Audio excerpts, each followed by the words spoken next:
Doctor, muy buenas noches. ¿Me confirma si está en sala para poder empezar, por favor? Buenas noches, sí, podemos comenzar.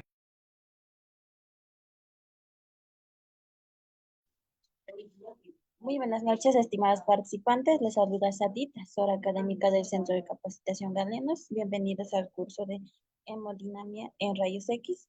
El ponente a cargo del curso es el doctor Lutlin Fernández. Para una buena exposición, por favor, mantener micrófonos y cámaras apagadas, a menos que el ponente solicite su participación. Cualquier consulta o duda que tengan, lo responderá al final de la presentación. Asimismo, para todos los participantes que desean solicitar el material clase grabada y el certificado, les dejo mi contacto en el chat. Esperando que el curso sea de su agrado, le doy el pase al ponente. Muy buenas noches, doctor. Muy buenas noches a todos, muchas gracias por la invitación. El día de hoy vamos a llevar a cabo lo que es hemodinamia en rayos X.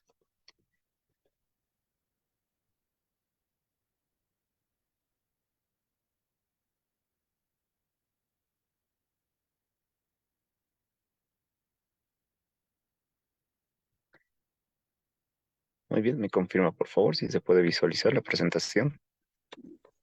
Sí, se visualiza, doctor. Perfecto, gracias.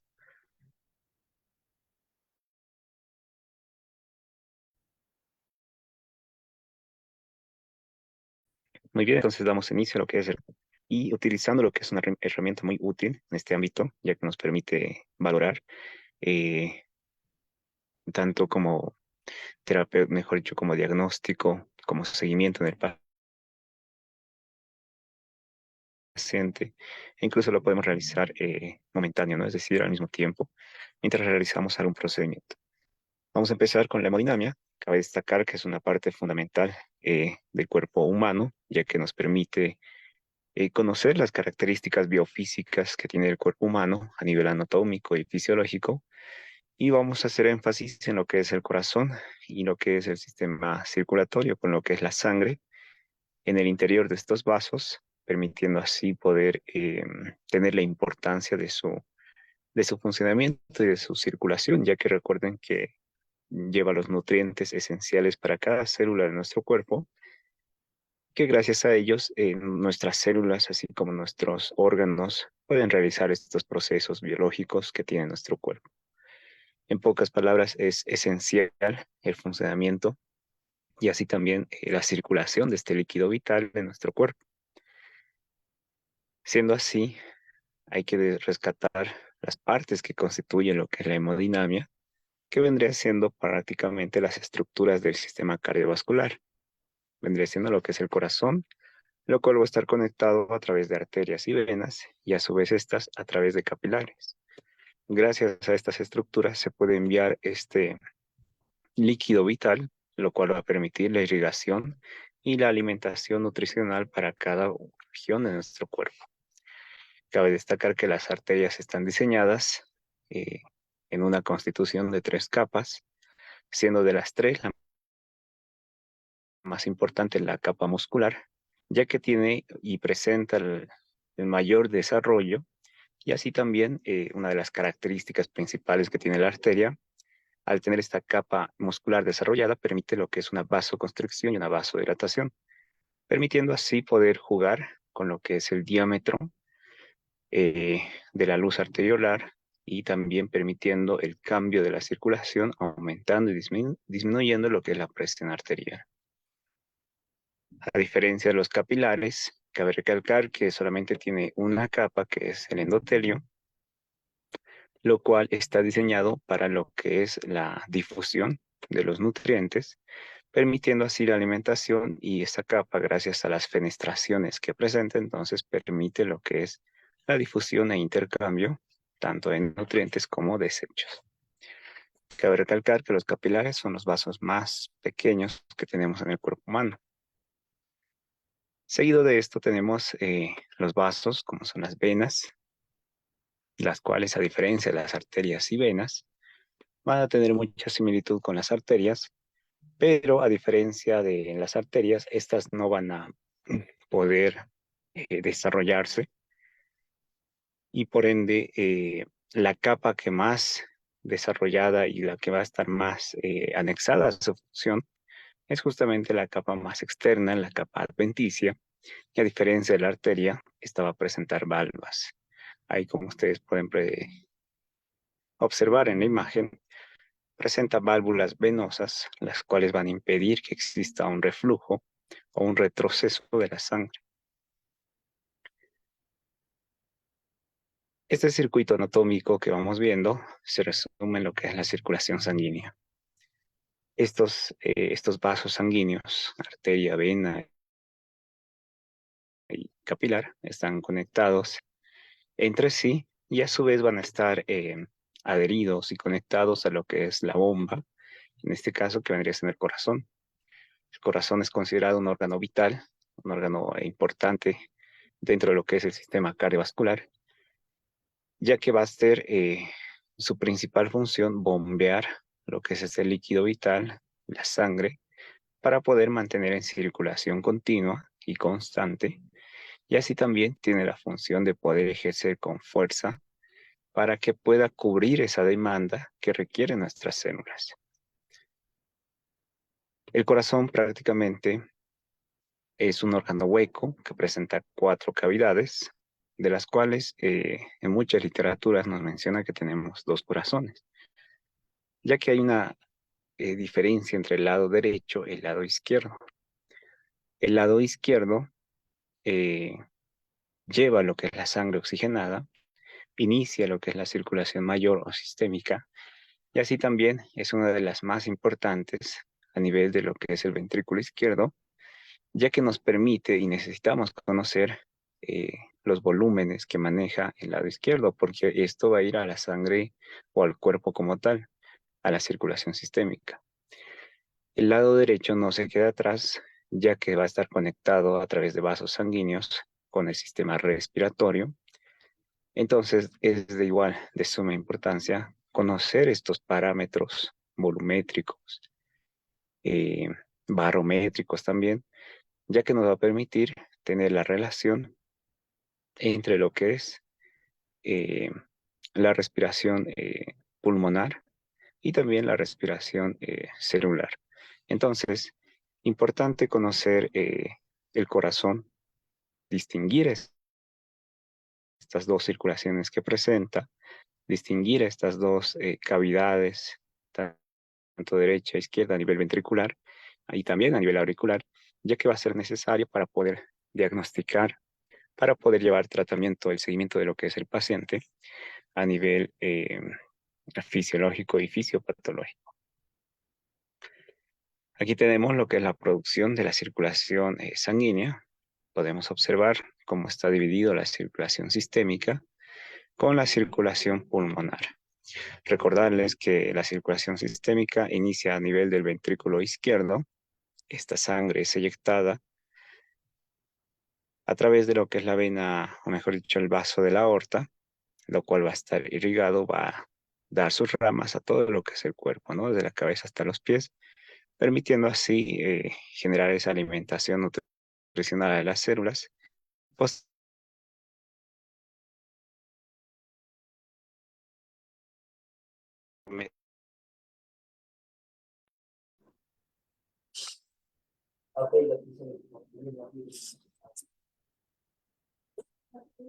pintado concerniente a la circulación venosa.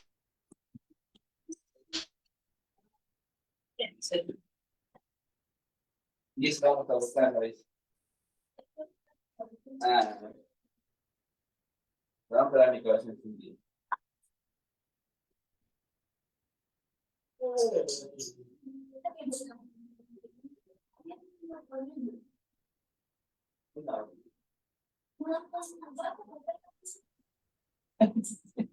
¿Vas a cenar?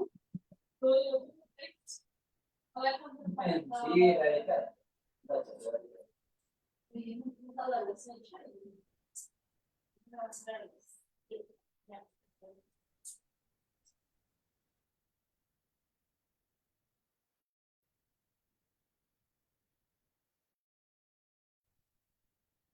Muy bien, continuamos. Entonces estamos indicando las diferencias entre la circulación sistémica y la circulación pulmonar, dado a entender que la circulación pulmonar, como observamos en el gráfico, va a iniciar a nivel de lo que es el ventrículo derecho, dando paso a lo que es la arteria pulmonar, y así conectándose con lo que son los pulmones, gracias a un proceso conocido como hematosis, se da el intercambio gaseoso, y esta sangre que nuevamente se oxigena llega a lo que es la aurícula izquierda.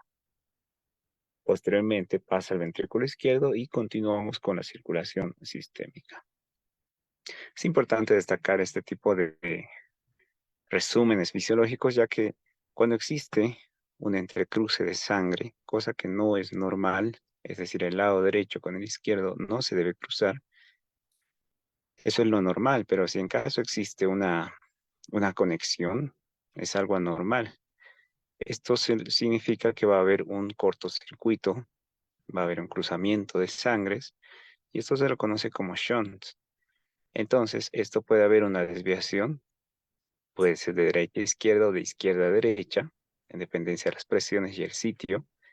Y esto es peligroso para el paciente porque genera una deficiencia, ¿no?, de lo que es el aporte nutricional a los tejidos. Por ende, hay una afectación sistémica y los órganos más vulnerables ante este tipo de situación son los órganos que más requieren el aporte nutricional, como cerebro, riñón, y estos órganos, al tener esta susceptibilidad de tener una presión constante y una nutrición constante, entonces puede generar daños. Entonces, es aquí donde cobra la importancia de la hemodinamia. Es importante conocer cómo se maneja nuestro sistema circulatorio, nuestro sistema cardiovascular, ya que tenemos que conocer los parámetros volumétricos, barométricos que presenta, para poder conocer así la irrigación que necesita cada órgano y la irrigación a nivel sistémico y a nivel pulmonar. Dentro de esto es importante también destacar el funcionamiento cardíaco, ya que al ser esto una bomba, entonces permite que nuestro corazón como tal pueda trabajar y lo hace en distintas etapas. Cuando el corazón realiza una contracción ventricular, recibe el nombre de sístole, y cuando se encuentra en relajación ventricular, recibe el nombre de diástole. Al tener estas dos etapas, van a formar lo que es el ciclo cardíaco, lo cual también a su vez se subdivide en 4 etapas: el fase de llenado, fase de contracción isovolumétrica, fase de expulsión y la fase de relajación ventricular. Cada una de estas etapas es necesario conocerlos porque al momento de medir, al momento de colocar un sensor, un catéter, y poder medir estas presiones y volúmenes, tenemos que conocer en qué etapa, en qué fase se encuentra una alteración. Entonces, en resumen, el ciclo cardíaco se da primero por una contracción isovolumétrica, posteriormente se genera una eyección a nivel de los ventrículos, posteriormente pasa una relajación isovolumétrica y nuevamente continúa con el llenado ventricular. Y ahí podemos ver los extremos, cómo es que se relaciona con la diástole y la sístole. La sístole ventricular presenta esa contracción y eyección, en cambio la diástole presenta esa relajación y llenado.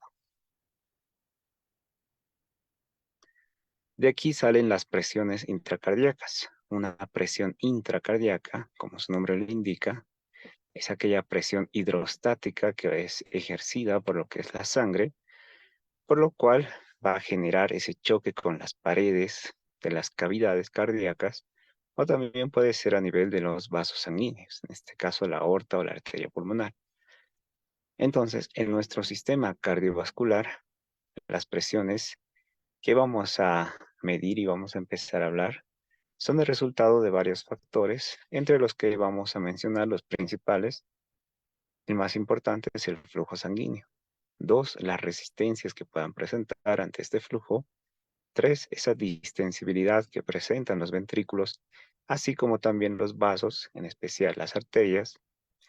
4, esa fuerza de contracción que presentan los ventrículos al momento de eyectar.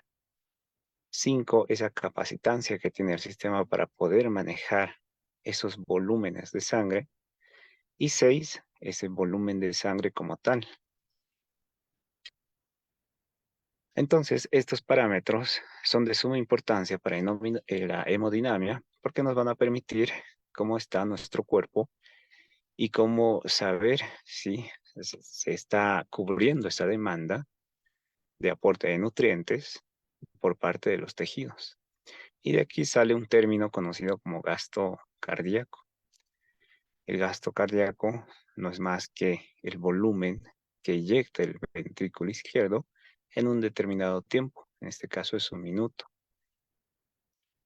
Ese volumen que está eyectando constantemente es necesario conocerlo, porque de aquí podemos clasificar cuando el corazón no genera correctamente esta contracción, no genera correctamente ese volumen de eyección y se lo conoce como insuficiencia cardíaca.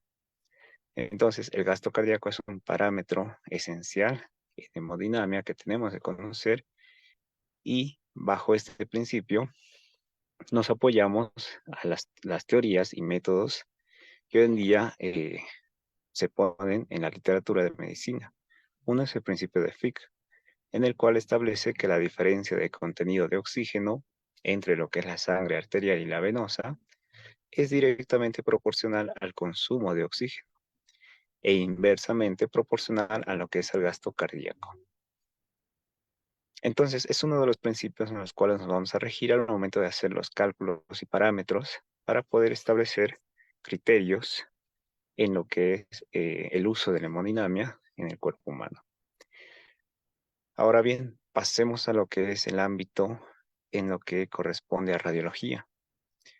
Este instrumento, este equipo que es hoy en día está cobrando más importancia con el avance de la tecnología, ya que no solamente podemos manejar lo que es rayos X, sino también se ha podido establecer un cambio en estas modalidades hasta obtener imágenes mucho más complejas, mucho más completas e integrales, e incluso en vistas en 3D. Entonces, estos equipos son utilizados en centros y así también en una sala de hemodinamia. Es esencial su uso, ya que nos permite poder apreciar y observar en el momento exacto, es decir, en vivo, ¿no? En el paciente, para poder justamente medir este tipo de parámetros y así poder conocer la hemodinamia del paciente. Entonces, una sala de hemodinamia en la cual nosotros podemos apreciar es un lugar con aparatología. Presenta ordenadores, hay monitores con imágenes, hay equipos de rayos X, tomógrafos. Entonces, esta sala vendría siendo como, eh, hoy en día lo conocen como una sala de intervención o hemodinamia en la intervención o intervencionista, ya que nos permite generar pacientes críticos y graves para poder realizar un manejo más adecuado y óptimo en base a las necesidades que requiere. Obviamente, la sala va a ser restringida. Esto va a estar dado solamente por personal capacitado y así también tiene que haber cierta precaución debido al equipo de rayos X que tenemos en esta sala. Se lo conoce como también sala de cateterismo. Es un lugar, repito, equipado con última tecnología, presenta sistemas de fluoroscopía, rayos X, con la intención de poder observar en el paciente de forma in situ. Y estas imágenes que nos suele brindar estos equipos, entonces son procesadas digitalmente, colocadas en monitores, en pantallas, y así podemos realizar procedimientos diagnósticos en el paciente en sala. Cabe destacar que la sala de hemodinamia se considera como un quirófano pequeño, donde cumple o se debe cumplir las normas asépticas establecidas para un ambiente quirúrgico. La ubicación de esta sala generalmente debe ser próxima a las áreas de hospitalización, la unidad coronaria, el quirófano de cirugía, cardiología, porque esto permite la fácil accesibilidad y también aumentando el número de casos realizables cada día, y así no se pone en riesgo a pacientes críticos que puedan llegar o necesitar este tipo de intervención urgente, ya que el tiempo es oro en este tipo de situaciones. Y en relación a las dimensiones y estructuras, como contiene este tipo de tecnología y equipos, entonces se debe seguir estas normas, como ser el área, ¿no? Esto va a depender mucho de cada país, pero como ambiente quirúrgico, mínimo debe tener 35 metros cuadrados. Y al ser considerado una sala de hemodinamia, esto debe superar ya, en algunas literaturas nos habla de 100, 150, en dependencia de los equipos que se va a utilizar. Los pisos, las paredes, todo tiene que ser relacionado al ambiente quirúrgico. Me refiero a que tienen que ser lavables, no tienen que tener grietas, orificios, líneas, esquinas, todo tiene que ser a romo y lavable con una pintura especial para este tipo de ambientes, y así también lo que es su señalética, ¿no? Entonces, estas dimensiones tienen que ir a la concordancia de lo que es en un ambiente quirúrgico. Pero al tener estos equipos de última tecnología, entonces sí o sí debe tener un blindaje, tanto en paredes, techo, piso, eh, ventanas si es que lo tuviera, cosa que no es recomendable en un ambiente, a menos que sea hermético. Entonces debe estar cubierto con lo que es plomado, ¿no? Láminas de plomo o pintura, en dependencia del país donde se encuentra, y así poder tener ese blindaje y tener un mínimo de riesgo para lo que es el paciente y el profesional. La sala debe estar comunicada con la sala de exploración mediante ventana de cristal plomado, y esta debe estar dispuesta de forma caudal a la mesa radiológica. Ahí tenemos el área de visualización post proceso de imágenes. Y la zona de recuperación y vigilancia, esta también tiene que estar relacionada con la sala de intervención para poder realizar cualquier procedimiento y así también tener una capacidad en dependencia de la demanda de pacientes. Y en relación a lo que es la seguridad radiológica, al tener estos equipos, entonces sí o sí debe tener autorización, ¿no? En este caso, eh, por el Consejo de Seguridad Nuclear, y así también cumplir con las normas de protección y de bioseguridad.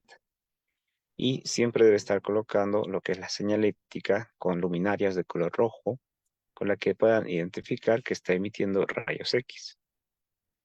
Además de tener lo que son los lentes, cuellos, delantales plomados y un sistema también de dosimetría para poder cuantificar, ¿no?, la radiación que pueda presentar la sala.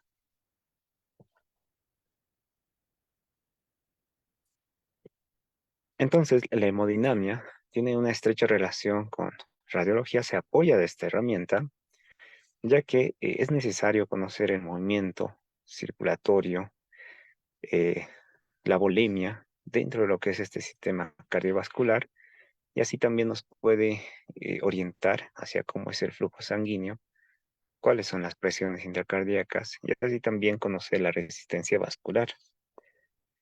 En radiología contamos especialmente con el uso de rayos X, lo que ha podido permitir tener grandes avances en este campo, y a nivel de lo que es el análisis en hemodinamia, nos ha permitido utilizar herramientas como ser la angiografía y la fluoroscopía.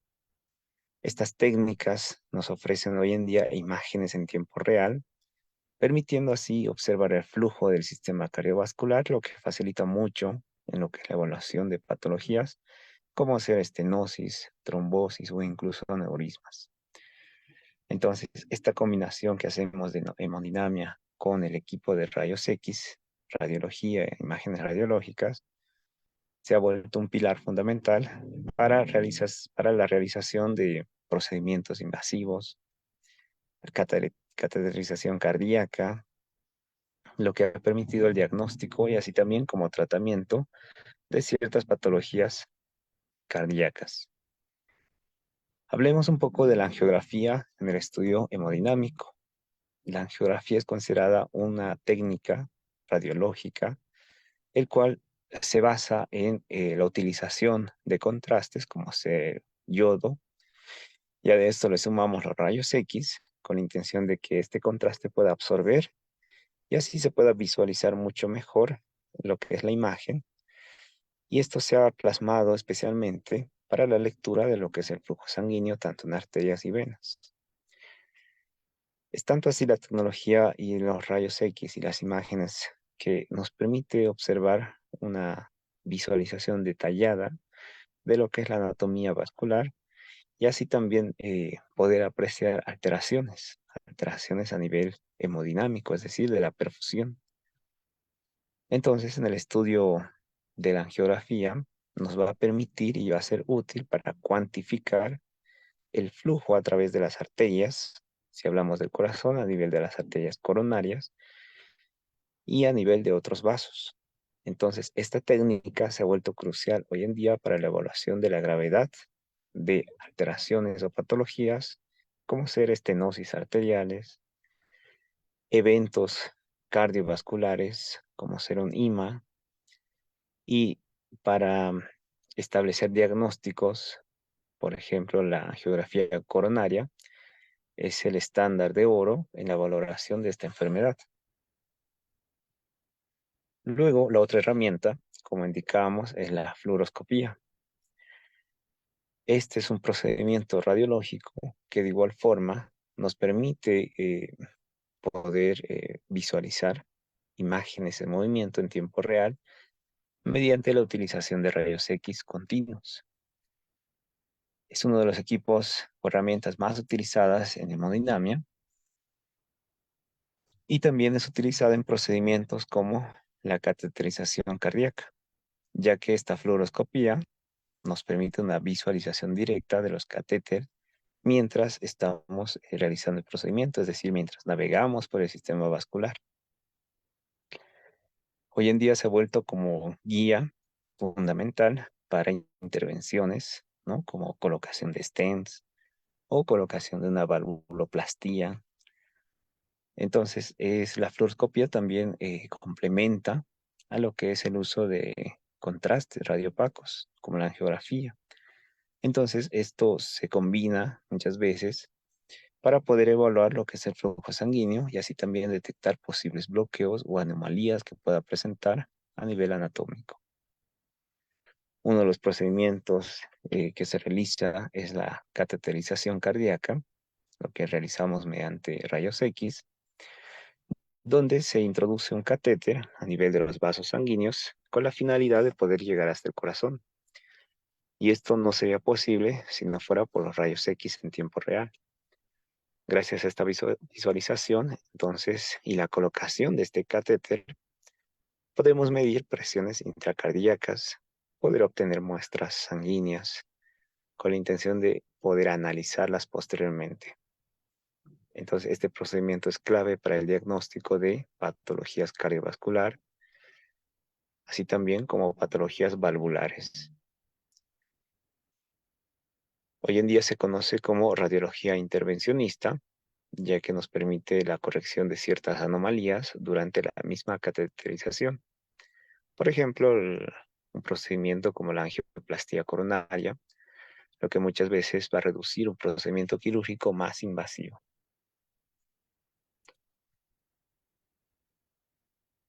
Gracias a estos instrumentos, entonces, uno de los mayores aportes que tiene esta rama de la radiología en hemodinamia es justamente esa posibilidad de ver, medir, visualizar esos flujos sanguíneos en tiempo real, ya que a través de la angiografía fluoroscopía, los especialistas pueden observar cómo es que la sangre fluye a través del sistema vascular y así también detectar cualquier alteración.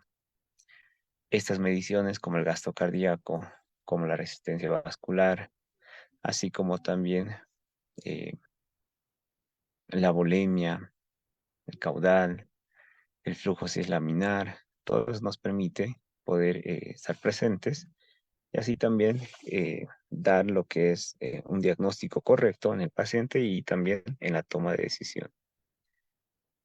Hoy en día se cobra gran importancia a los medios de contraste en este estudio hemodinámico, ya que al permitir observar eh, el flujo sanguíneo, gracias a la tecnología, hoy ya tenemos lo que es el estudio contraste con la detección o el procesamiento de las imágenes a color. Cada vez la tecnología va avanzando mucho más y los medios de contraste que utilizamos también van mejorando, y esto nos permite una buena resolución en las imágenes, lo que facilita mucho la evaluación tanto anatómica y fisiológica del flujo sanguíneo en arterias y venas. Entonces, son cruciales para patologías de estenosis, malformaciones arteriovenosas, trombos que pueda presentar, así también si viene una alteración a nivel de la perfusión tisular o una alteración cardiovascular global. Así como podemos realizar procedimientos, también se ha podido apreciar la evaluación de ciertas patologías, especialmente cardíacas, mediante la aplicación de radiología. Es decir, con técnicas como la angiografía, entonces podemos muchas veces determinar la gravedad que pueda presentar y así también encontrar eh, si es que un defecto, ¿no?, estructural pueda estar afectando a medida que pasa el tiempo como seguimiento, y así también para observar cómo esa válvula cardíaca, ¿no?, si tiene o presenta algún tipo de gravedad, y cómo vamos a observar el seguimiento de estos defectos que puedan tener una alteración funcional. Entonces, dicho así, nos permite tomar mucho mejor las decisiones, son críticas para poder planificar intervenciones terapéuticas, y también nos permite guiarnos en la colocación del stent o para determinar eh, si es que hay la necesidad, por ejemplo, de una cirugía, ¿no? Por ejemplo, una de bypass coronario. Otro elemento que sumamos a esta aplicación de radiología es la aplicación de la tomografía. La tomografía, al ser otra herramienta radiológica, también es útil en el apartado de hemodinámica, porque gracias a la tomografía, ¿no?, además de que yo puedo ver imágenes muy detalladas, cortes muy precisos,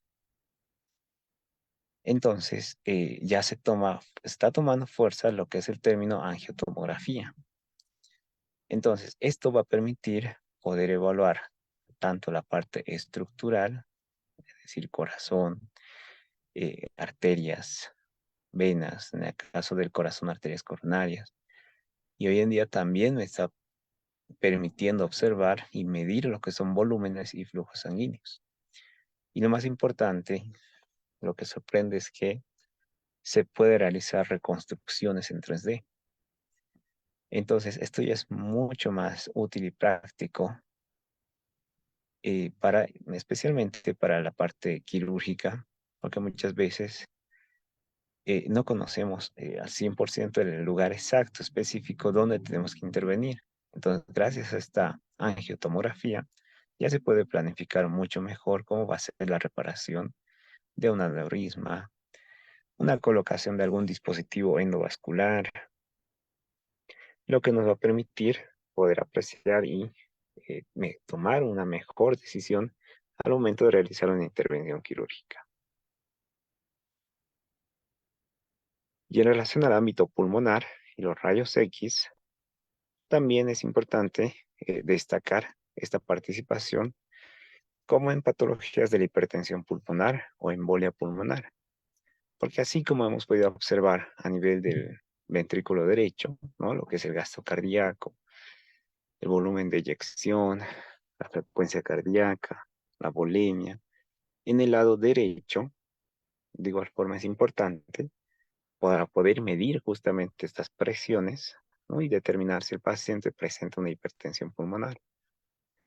Y una de las herramientas que utilizamos para diagnosticar y así también una buena toma de decisión es la angiografía pulmonar, donde de igual forma podemos apreciar estos vasos pulmonares y así poder medir esta presión con exactitud. Esta detección temprana de alguna anomalía que pueda presentar en el flujo pulmonar va a ser esencial, especialmente para manejo de estas condiciones, donde tenga una necesidad de una intervención rápida y precisa. Entonces, la radiología nuevamente cobra importancia al momento de realizar un tratamiento como embolias, por ejemplo, porque ya gracias a este tipo de dispositivos podemos intervenir sin la necesidad de una intervención invasiva. Y luego nos vamos a la radiología intervencionista, ¿no? En el tratamiento hemodinámico. Como ustedes han visto en la sala de hemodinamia, se cuenta con diferentes equipos, con lo que al paciente tenemos muchas herramientas para poder estabilizarlo de forma hemodinámica en tiempo real, utilizando este tipo de dispositivos. Y lo más importante es que no realizamos una técnica invasiva, es decir, todo lo contrario. Son elementos donde se aplica una mínima invasión que son guiadas por imágenes de rayos X, ¿no? Los cuales nos permiten tener una mejor precisión. Y así también no solamente es diagnóstico, también puede o sirve como terapéutico. Entonces, al tener una mínima invasión, entonces hay un tiempo de recuperación mucho más corto y también se genera menos riesgo en el paciente. Entonces, el uso de estas imágenes en tiempo real asegura que estas intervenciones, que muchas veces son muy complejas, puedan realizarse con la máxima precisión y así también se puede obtener estos resultados clínicos óptimos en los pacientes, especialmente con patologías cardiovasculares. Y hablando de estas patologías cardiovasculares, ¿no? Las más comunes con las cuales se utiliza rayos X en hemodinamia, va a ser esencial identificar de forma temprana para poder reducir, ¿no? La mortalidad y así también mejorar la calidad de vida de estos pacientes. Y todo esto lo hacemos a través de estos estudios hemodinámicos, utilizando lo que son técnicas de imagen como la angiografía, como la tomografía, ecocardiograma, ya que nos va a permitir detectar alguna anomalía estructural o funcional. Vamos observando y vamos viendo cada una de estas principales cardiopatías, ¿no? Y más frecuentes en el medio. Tenemos la cardiopatía isquémica, donde nos permite realizar un diagnóstico y una diferenciación, una caracterización de cada una de ellas.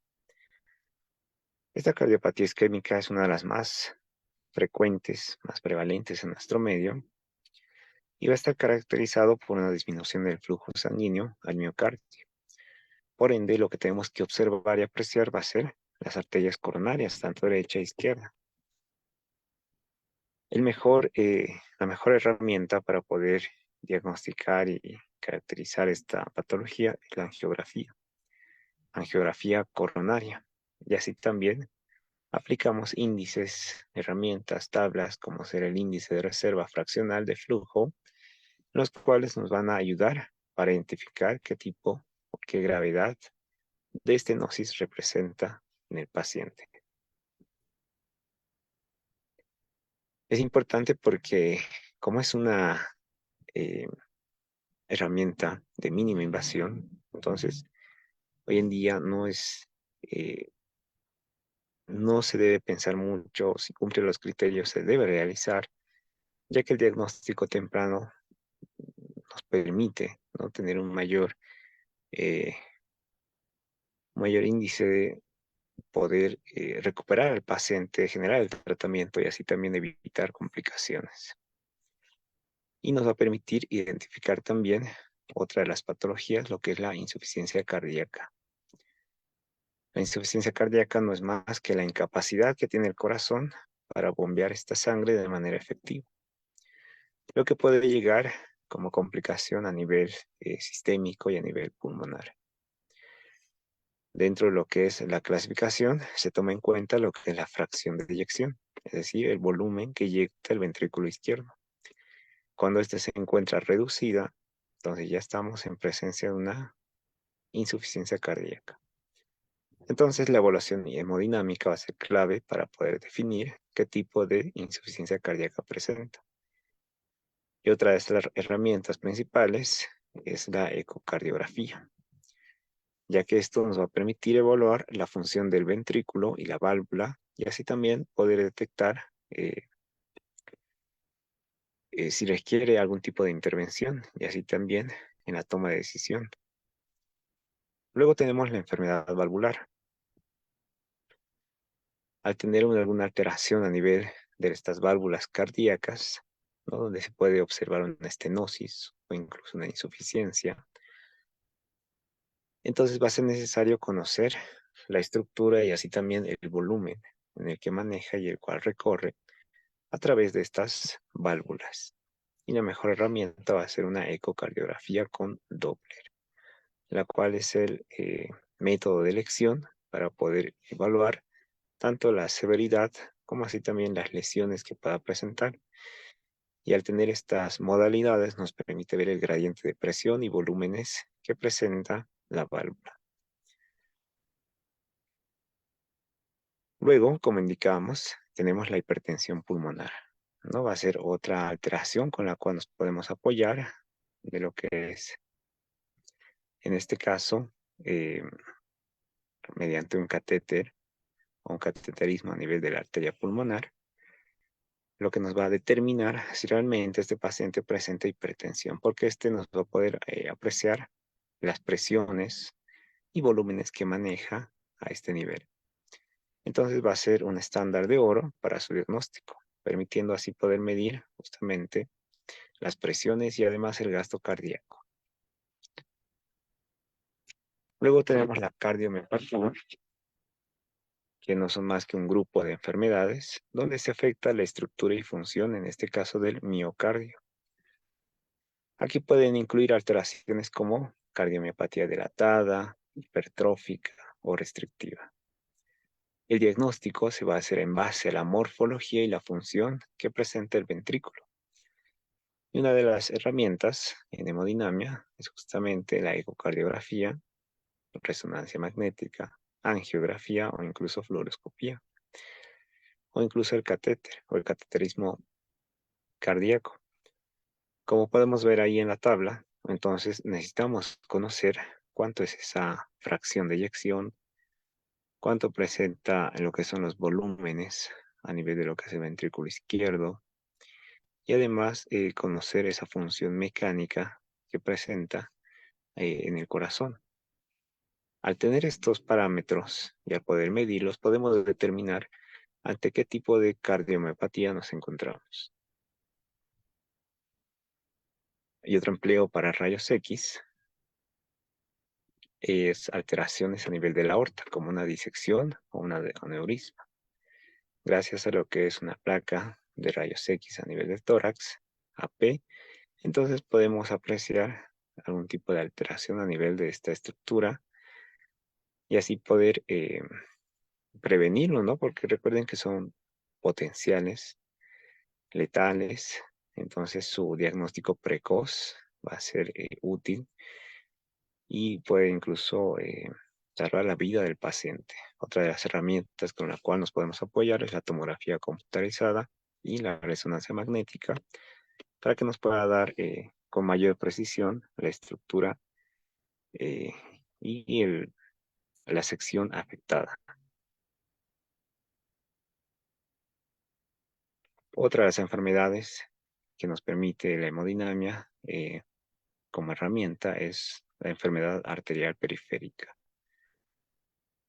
Hoy en día, más que todo el diagnóstico lo hacemos clínico, también lo hacemos con el índice tobillo. Entonces, no está de más este tipo de complementarios en pacientes que sufren esta enfermedad arterial periférica. Y una de las herramientas va a ser la angiografía. Así también podemos hacerlo la angiografía por tomografía, pruebas hemodinámicas y también las pruebas clínicas, ¿no?, que nos van a apoyar a lo que va a ser nuestro diagnóstico para poder tener un mejor tratamiento y así orientarnos hacia qué o contra qué enfermedad nos enfrentamos.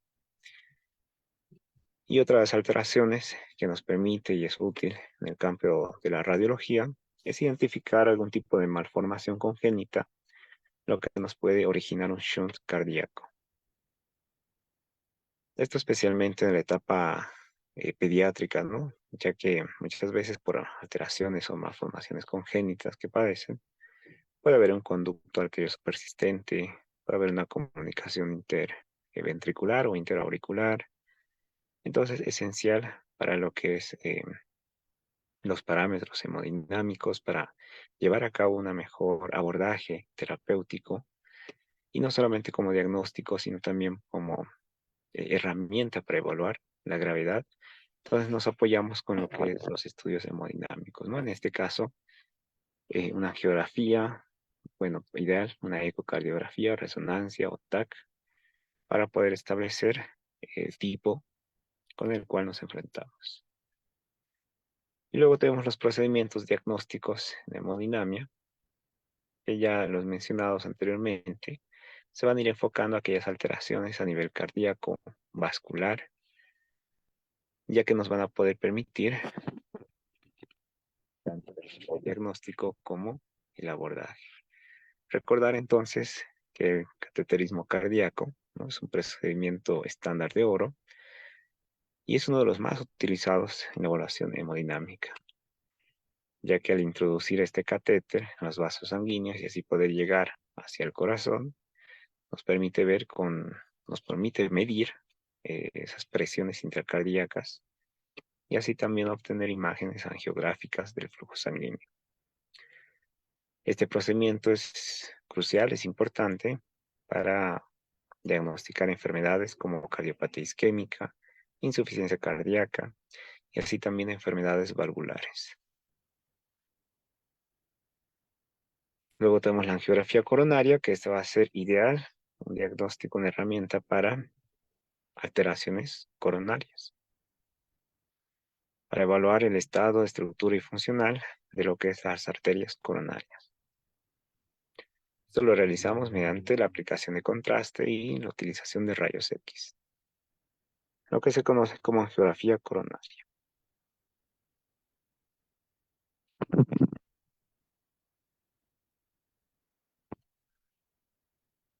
Luego, para la evaluación de la función ventricular, tenemos la ventriculografía. No es más que un procedimiento diagnóstico donde nos permite evaluar lo que es un ventrículo, ya sea derecho o izquierdo. El izquierdo se toma más importancia debido a la circulación sistémica que tiene relacionado, y así también, mediante el uso de un contraste, se puede obtener lo que son imágenes dinámicas mediante la herramienta de la fluoroscopía.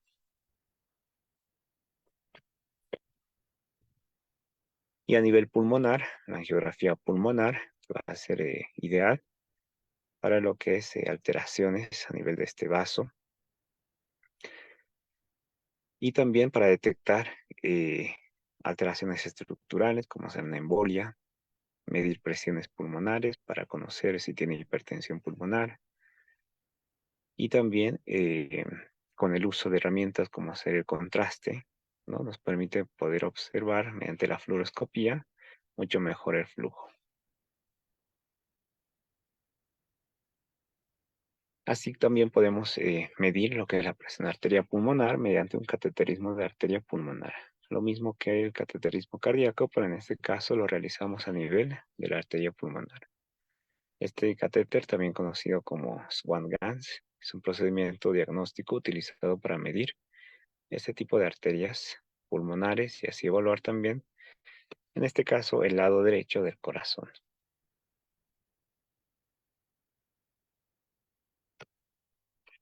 Y hoy en día con la tecnología más avanzada, tenemos la modalidad Doppler en ecocardiografía, la cual nos permite poder observar y evaluar también el flujo sanguíneo y así también las presiones que tiene el corazón y los vasos principales, ¿no? Es otra herramienta de la radiología la cual podemos aplicar y utilizar para conocer estos parámetros. Aquí podemos ver la evaluación de lo que es el ventrículo derecho, ¿no?, viendo ahí las presiones, viendo ahí el volumen o el tiempo de eyección, y así poder realizar los cálculos y observar si tiene algún tipo de alteración el paciente. Y también recordar que podemos evaluar la circulación coronaria mediante estudios de flujo coronario, como una geografía coronaria, que va a ser útil para identificar alteraciones ante esta estructura, ¿no? Como una estenosis, eh, como algún tipo de embolia. Y luego ya una tecnología más avanzada como la tomografía computarizada, la cual mediante la utilización de un contraste podemos realizar una reconstrucción en 3D, o sea, de forma tridimensional de estas arterias, y así poder identificar con exactitud si estamos ante una calcificación, estenosis o incluso una placa de ateroma. No está de más mencionar la utilización de la resonancia magnética en estos estudios hemodinámicos, ya que es una técnica también avanzada en imagen, no es invasiva. De igual forma, nos permite evaluar la anatomía y función del corazón y los vasos sanguíneos.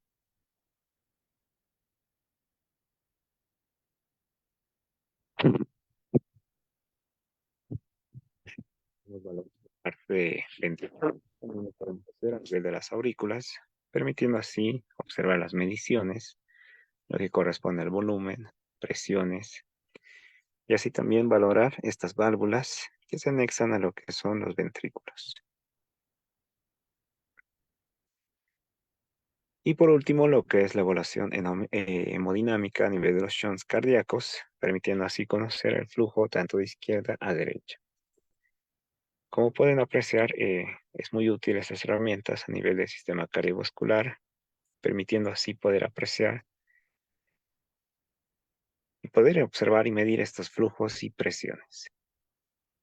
Muy bien, con esto concluimos lo que es la clase del día de hoy. Si tienen alguna consulta o duda, por favor me hacen conocer mediante el chat. Así también hacerles recordar, si desean lo que es el material extra, las diapositivas, la clase grabada, pueden comunicarse con los números que aparecen en pantalla.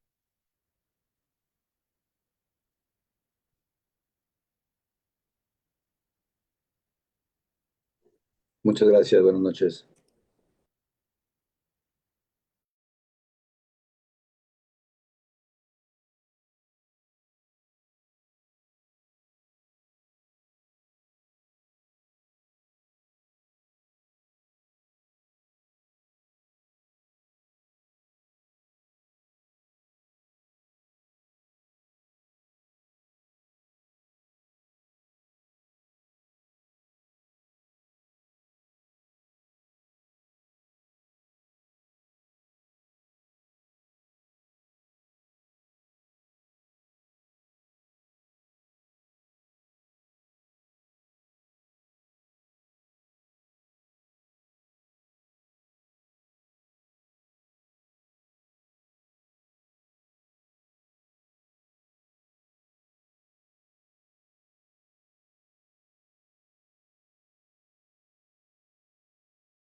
Creo que no hay ninguna consulta, ninguna pregunta. Hasta aquí lo que es la clase del día de hoy. Un saludo acá desde La Paz, Bolivia. Que tengan un excelente resto de jornada y nos encontramos conmigo en otra ocasión. Buenas noches.